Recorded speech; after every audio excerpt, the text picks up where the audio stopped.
Okay, so Stuck on You 2003. There's one from the 80s, I guess. I didn't know that. And it's completely unrelated. I don't think I think it's like a rom-com. I don't know that for sure, but from what I can tell from the cover, it seems at least completely different from this, cuz this is sort of like a rom-com. It shares some of the same formula elements, but it's more of a friendship, a story about touching story about family, mixed with some silly comedy. But I think it actually works. This is a Farley or Farrelly. I think it's Farley brothers though. I think that's how it's pronounced. Correct me if I'm wrong. The directors, who are brothers, who have done Dumb and Dumber, Something About Mary, and they have another one that's really big that I'm forgetting. But they've done a bunch of movies. Osmosis Jones and Shallow Hal. They've directed a ton of movies. But they're usually associated with really stupid comedy, and it has 61% on Rotten Tomatoes, which is, for these brothers, for their movies. Oh, they also did the Jim Carrey movie, Me, Myself, and Irene, which some people really love that movie. I think that one's a little weirdly paced. I actually really liked this one. I thought it was pretty funny. I have my notes are pretty lax on this. Like, I have some negative things. I always find nitpicks usually for movies, but overall this movie's pretty solid. And I laughed, and it's something a little different about conjoined twins, and it asks some of the questions that you might have. Like, what if one of them wants to do something else? And in this case, Greg Kinnear, he wants to become an actor, and Matt Damon wants to work at this burger restaurant that they run together. And it's really like a touching family story in a lot of ways. There's a couple things that there's one thing specifically I'm thinking of that didn't age well, but other than that, it's pretty wholesome for the most part. But one thing that this doesn't have, and I'm gonna read the critics' consensus because it's kind of funny: an unusually sweet and charming comedy by the Farley brothers. Fans may miss the distinct lack of bodily fluids, though, because their movies often have like a vomiting scene or some sort of bodily fluid scene. So that's what that's referring to, and I think that's kind of funny because the critic score is 61%, which is it's like just barely passing for them, but 61%, and then the audience score is 35. So the audience didn't like this as much as the critics. I rarely agree with the critics score more than the audience score, but I would agree with the critics score more in this case, because I thought this was a really like cute and kind of different movie. Like, I can't think of a single other movie about conjoined twins. There might be them, but I can't. I've seen this before, and it's the only one that I know. I actually put this on the list because I wanted to see if it aged well and how funny it is today for me, because I hadn't seen it since I was a little kid. And I gotta say, it was pretty fun. Let's read some of the reviews, or some of the blurbs. Let's read one of the bad ones, one of the good ones. This is a good one. From David Anson. He's a top critic from Newsweek. What first feels like thin skit material gets funnier and sweeter.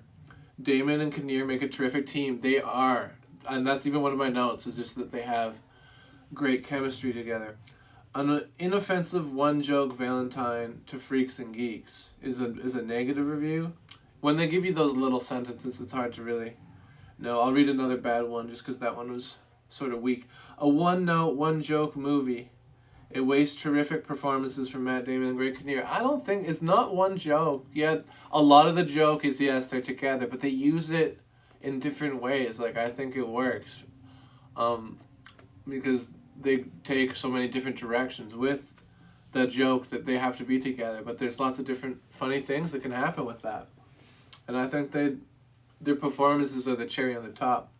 I really do think this movie works. But I also have the IMDb page, and this is where we this is actually lower than the critic score on IMDb. It's 5.8. So I would put it above both of these ratings. I thought this was quite good. Better than I remember, even, maybe. I was laughing almost all the way through. But yeah, let's look at some of the... So yeah, there's so many cameos of different celebrities. Cher is not really a cameo, but she's in it. She's sort of like a main character, but she's playing herself. Eva Mendes, not really a cameo, but she's in it. She plays the first friend that they meet that's also an aspiring actor. They meet at this cheap hotel or apartment building or whatever that Matt Damon and Greg Kinnear stay at. So the Greg Kinnear, he's the one who wants to become an actor so he can pursue his dream. But I'm looking at the rest of the cast and seeing if it says any of the cameos. Meryl Streep is a cameo. She's in it like a couple times in a couple scenes in the movie. But again, she's playing herself. There's some others too, I forget, but there's quite a few little cameos, and that's always kind of fun. But yeah, let's look down here if we can find the box office information, shall we? Box office, 55 million.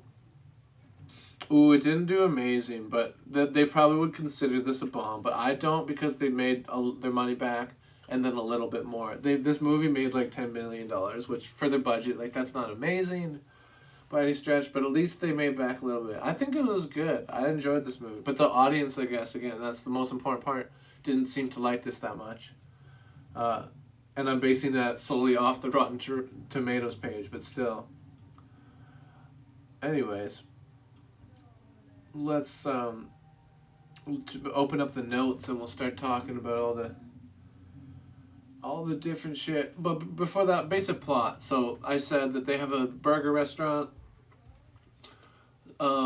Matt Damon and Greg Kinnear, the conjoined twin brothers, and Greg Kinnear wants to be an actor. So yeah, that's basically the plot, is that they have to go to LA for a little bit so he can try to become an actor. And we'll get into some of the jokes and situations in the notes that I have, but that's the basic setup. And at a certain point, we find out that Greg Kinnear and Matt Damon could get this surgery done to get them separated. But it's risky, and it could kill Greg Kinnear. There's the chance. So that's another important element to the plot, I'd say. But what else we got here? And by that I mean, let's look at the notes. Let's open up the old phone, literally the old phone here. Stuck on you notes. So the opening cooking sequence is fantastic. It's my first note. I really loved it. It's a good opening. This is one of the parts I remember watching as a kid, and also just thinking it was so cool. Because the idea is right, that they're conjoined twins, so they're so in sync with each other, and they're like throwing burgers behind their backs and catching it on buns and doing all these cool tricks. And the restaurant that they work at has a limit, like if they don't get it in 5 minutes or something like that, then they get it for free. So they have to do it really quick, but because they're so in sync, they can do that. And they get these one table of like 9, and you're like, oh, that'll probably be hard to do really fast, but it's a really cool scene where they show them working together, and then there's a payoff later.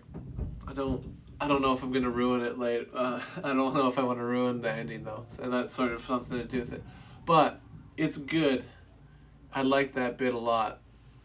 That opening cooking bit was cool. Anyway, and also I'm a cook, so I'm like, oh yeah, flip that burger. Oh yeah, I like to see that. But anyway, so this is sort of a theme where they show them. And I don't know if this is how it works. It's funny, so I let it slide, but I don't know if this is how it would work. If conjoined twins would be allowed to like just act as one person in these sports, and specifically I have one of the notes is hockey. They're the goalie. And I guess then you could maybe have them be like, oh, it's discrimination. So it would be funny if they explored that, if that was the reason. So that even so it could have been explained better, but it was still funny. It's funny enough just to see that. It's like, okay, yeah, they would obviously be the best goalie because there's 2 people there, 2 instead of 1. They'd probably stop like all the goals. But it's It's a good movie. I enjoyed this comedy. Um, oh yeah, there's this something I didn't get. There's a scene where it's another again. Someone pointed this out in the Rotten Tomatoes critics, but there is a lot of jokes that are basically, it's funny because they're connected to each other, but there's one where there's like a shower curtain in between Greg Kinnear and Matt Damon, and Greg Kinnear is having sex with a woman on the other end of the shower curtain, and he comes and pops his head over, and Matt Damon's typing on his knees on a keyboard. So I wonder if this is what it is, but Greg Kinnear says, "Mind tapping on your knees." I didn't really understand why, but yeah, because maybe he was on his stomach actually with the laptop before. I don't know. I just didn't get that joke. I think it was a joke, but I didn't get that one, so I put that in there. And that might just be me being dumb, but I didn't get it. All the sports they're allowed to do together are ridiculous. I already sort of said this about hockey, but yeah, they show a whole montage of them like being allowed to deke people out in baseball where they both pretend to throw, and I wonder if it's just interesting to think, like, would this be allowed? And you could take that angle, like I said before, is it discrimination? Like, but I would have liked to see that, being like, someone be like, you can't have two people, even if they're connected as one in one position on a hockey team or baseball team or whatever. But they could be like, oh, that's discrimination. We're like one person. I don't know. It could have been a funny angle maybe to work. But I digress.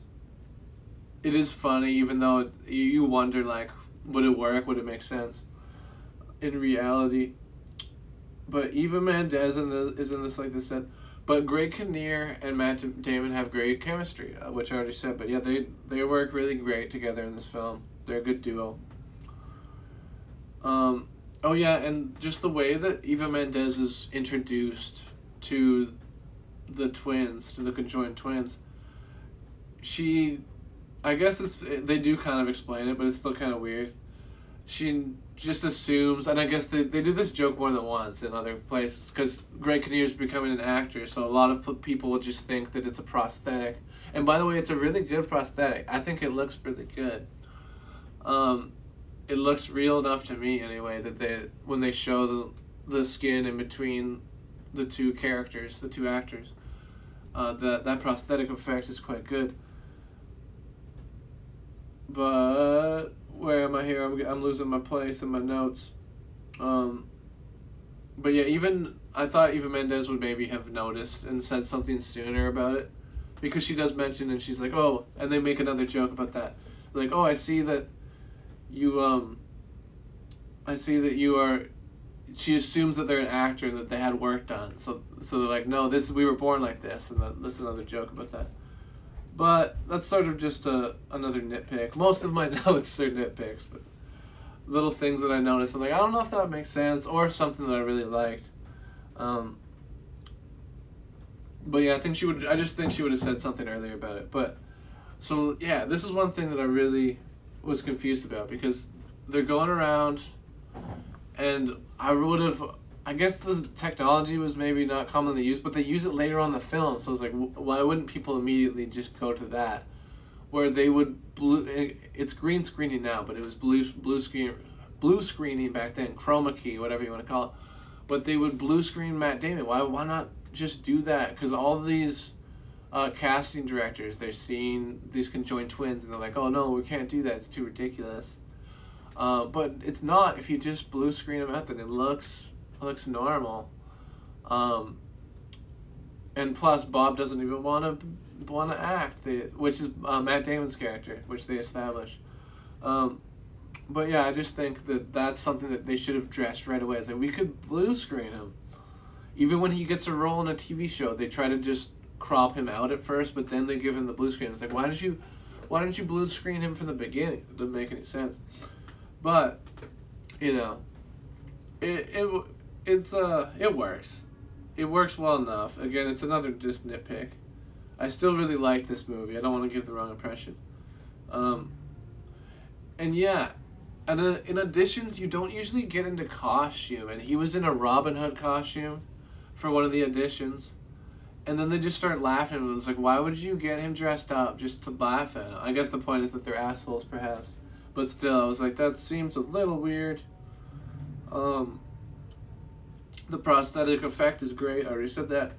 And yeah, one of the things the casting director says is, you should have headshots. And Greg Kinnear, being an aspiring actor, you would think that he would know that he needs headshots, but he doesn't seem to understand that.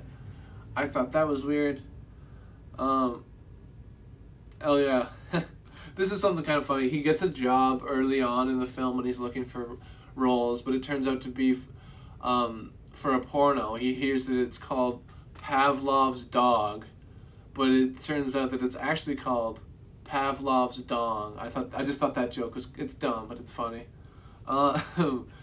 Pavlov's Dong. Anyway, it's pretty insane. She doesn't realize they're conjoined. I'm referring to Matt Damon's love interest in this May, who he is talking to online, and then when they meet, there's a lot of jokes where like he has to be with Walt, but he hasn't told her that they're conjoined twins. So, but I just think that she would have figured it out. She doesn't seem dumb at all, and I don't think her character is dumb. I think she would have figured it out. It doesn't make sense to me. So that's another thing. It's a little off, maybe. But it's just a little crazy so that she didn't realize that they're conjoined. Because they show other people just getting it right away. But she's like, oh, they're just walking close to each other. It's like, what? Some of the time, like when they're in the car, it makes sense. But there's a certain point where they see them walking around. It's like, wouldn't she know? Anyway. The Mo writing thing caught me off guard just because I didn't get who Mo was. Mo is the landlord or hotel manager or whatever that they become friends with. And he becomes a writer on the show that Greg Kinnear starts to star on. And it's explained that he becomes a writer. And also, there's a part where Matt Damon gets made a writer that sort of doesn't really come back into it. Like, it doesn't seem that necessary. I guess because he got to pick Mo as a writer and Mo made the show better or something. So I guess it makes enough sense. But I just was like, who is Mo? That was just my note. I was kind of confused by that. What else do we got here on this list? Did a good job of showing what it might like to lose a conjoined twin. Okay, I obviously do spoil. So spoiler alert, a little too late. So they do get the operation and it's a success.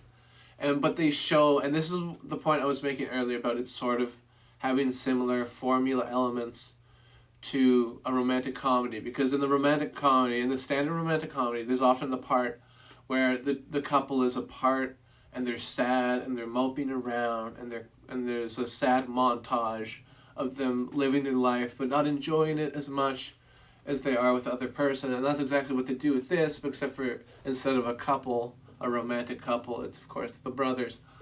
And I love the ending and I love the solution, and I think I'm gonna say it because it's a really funny little bit where they realize that they kind of need each other a little bit, because Greg Kinnear, he liked having him with him, and they're always obviously they're brothers, so they love each other, but they show the little things that they're better together with. Like Matt Damon is just failing and all the food's coming in late because he's like flipping burgers to nobody. And one thing to that, I think I have that as a note later. I'll get that note out of the way right now. He could have just hired somebody else. Why doesn't he just hire someone else to help him? He clearly needs someone as a friend. Maybe he can train him to be as in sync with him as he was with Walt, who is Greg Kinnear's character. But he doesn't do that. He doesn't hire someone. It doesn't make any sense. But yeah, they do a good job of showing it. What it might like, or at least from my understanding, because I know nothing, and it's just these are the a lot of these are the questions that I wonder. Is like, what would happen if someone that's a part of a conjoined twin coupling wanted to pursue something that the other one didn't want to do? You know, at a certain point, it would get difficult, I'm sure. And they show that, and then, in a Hollywood movie sort of way, but it's interesting still. And again, I don't know of another movie about conjoined twins, so that alone gives this movie some sort of an edge, because unless you can, maybe there's others, but I don't know. The manager shouldn't get a cut. Okay, yeah, this is something that just sort of makes me angry, because this guy, he's that sleazy manager stereotype, and he's like getting jobs for Greg Kinnear, but really bad deals, and he shouldn't get a cut because they didn't even get the job, the big job, the show that he lands.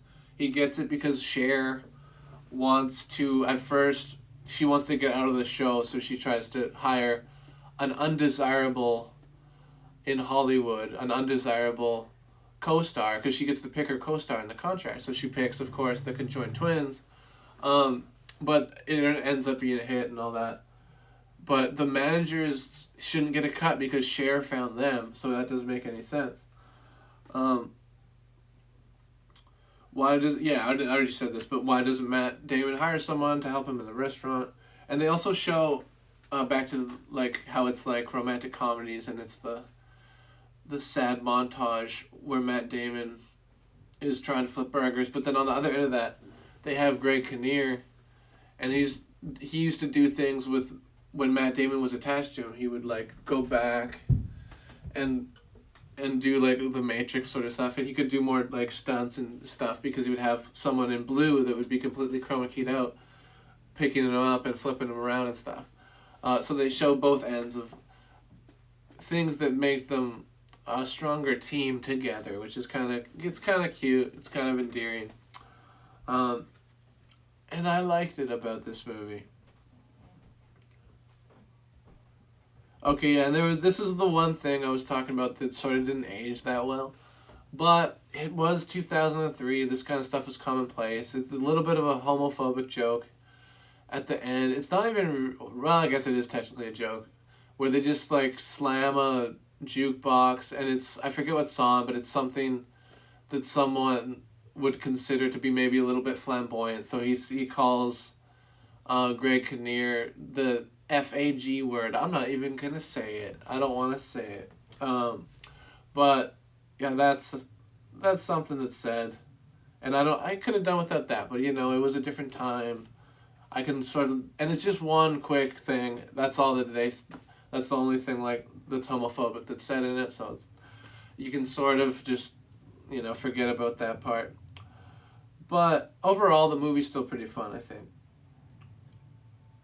It was a different time. That's another one. Manager character sucks. I already said that, but he does suck.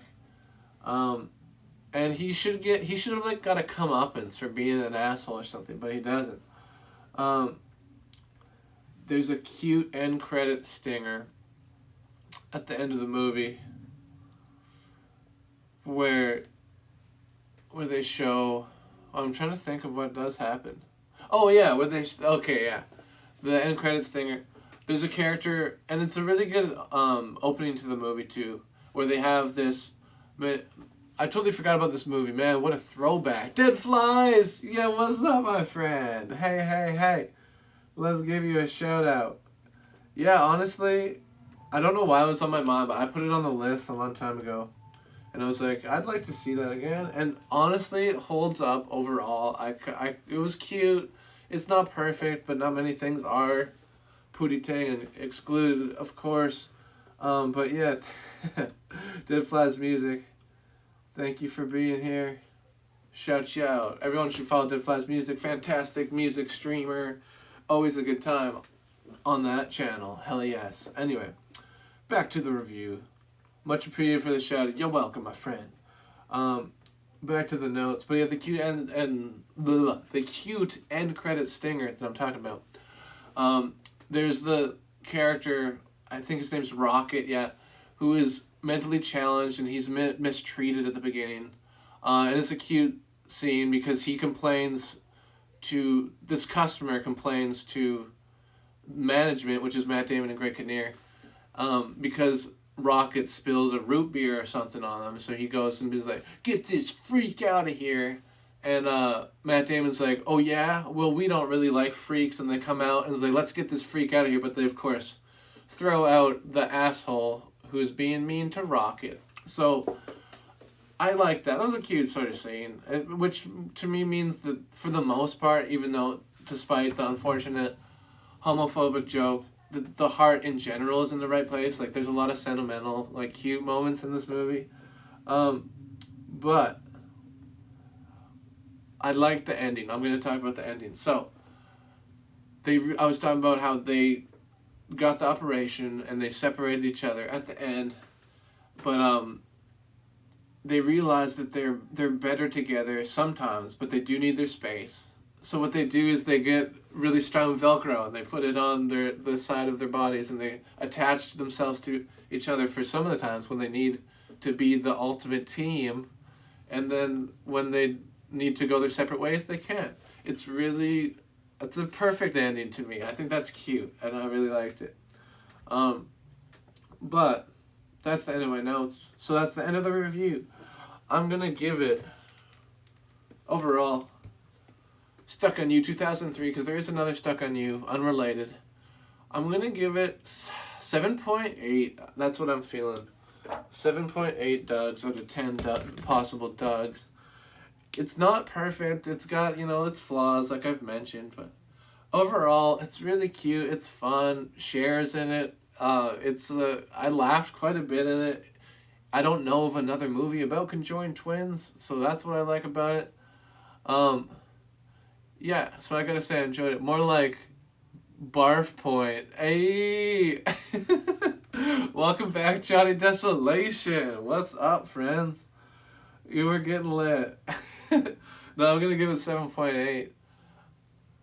Barf Point. Hey, you didn't like this movie? Have you seen this film? It's okay. We could, if you didn't like it. It's if you don't agree. Because the audience apparently did. I'm on the critics side. I quite enjoyed this movie. I'm sticking up for it. I'm calling it even underrated. I've never seen it. Well, that's okay too.